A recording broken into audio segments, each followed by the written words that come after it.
Mikiki ya sporti Karash. Unasani vile ana energy. Siku zote.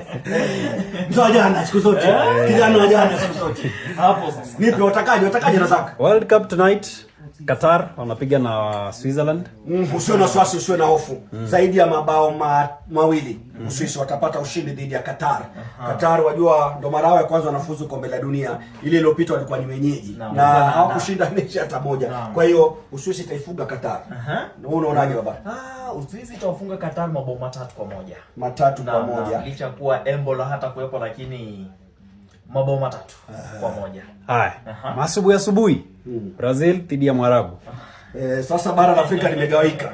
Wengi wanasema kwamba Morocco yule Mwarabu na tunakumbuka finali yao ya AFCON dhidi ya Senegal ya Lodini. Wengi walikuwa nyuma ya Senegal maana wanamuona Mwafrika zaidi kuliko Mwarabu yule Morocco. Lakini kwa wawekezaji kwa faida yao naona hii mechi Brazil hatoachilia.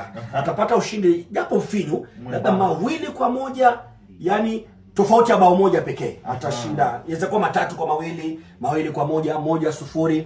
Na usishangae hata ikatokea sare. Unakumbuka Morocco imezikota gota timu nzuri kule Qatar na ni timu bora barani Afrika ya 7 duniani. Lakini Brazil ni nani? Vinicius Junior. Brazil itaondoka na ushindi japo mwembamba.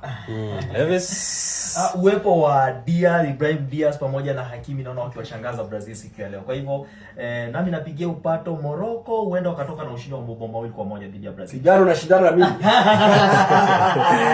Hao ndio wawekezaji wakuu. Naam.